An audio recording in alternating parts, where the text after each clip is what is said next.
create storage area immediately where he needed it, but to also, in the location that was going to be disturbed anyway in the future, to have a basin large enough for the immediate stormwater and water quality need, but also go ahead and build it large enough for that future need, so we wouldn't have to do it again. That was the thought behind that. Since we submitted that, we've had more conversations with Mac and conversations with Mark Campbell of Carter Engineering. And as Mac was saying, his need has become even more urgent than it was when we did this work. Earlier this week, in talking with Mark, if we disturb more than an acre, which this plan clearly would, we would have to submit soil erosion, sediment, and pollution control plans to you all and to Mark, and they would have to be sent to the NRCS in Washington, Georgia to be reviewed. And we know from history of doing those projects, when you send something down there, they might look at it in 30 days, they might look at it in 45 days. And Mac urgently needs to be permitted, if possible, by the end of the month to address this need that he has for getting started, to accommodate the storage need that he has. So we've rethought even what we're going to do since we turned that plan in and scaled it down. And the purpose being, if we can keep the disturbed area to under an acre, that's all inclusive.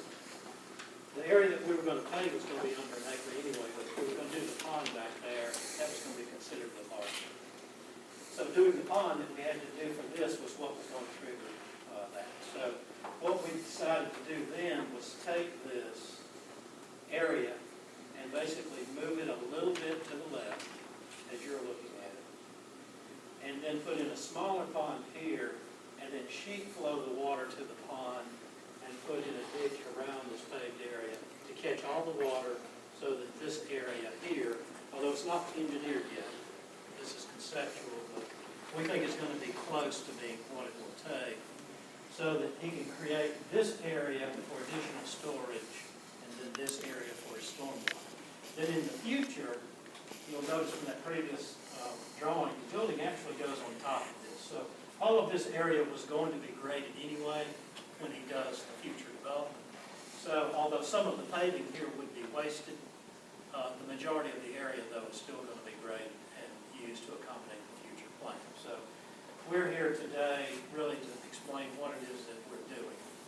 And it's even going to be less disturbance now. I think it's 9 to 7 acres that we would be disturbing in total, including the entire area cleared to accommodate the asphalt storage area as well as the stormwater and stormwater management facility. So that's a more recent version of the plan even than what we turned in to meet this deadline to get on this.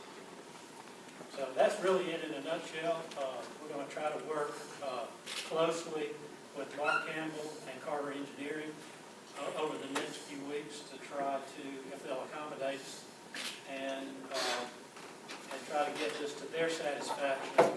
And I think their recommendation is for approval subject to those plans being done and certified by us and by them that they're done in accordance with the current regulations. So I'll be happy to answer any questions that I'm able to answer about this project right now. And if not, I'll ask Mac to answer.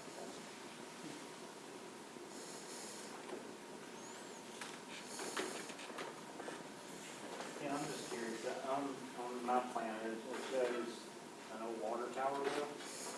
What's the deal with that?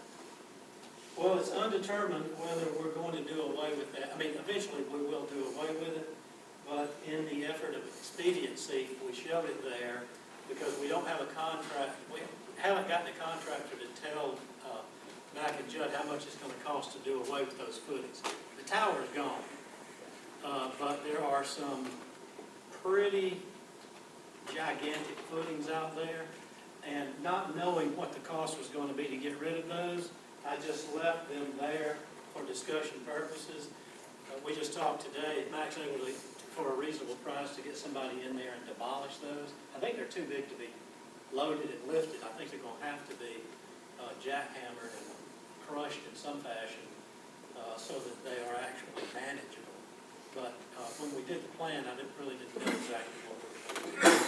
The well, still there? I don't know about was the well kept off yet, Matt? Do you know?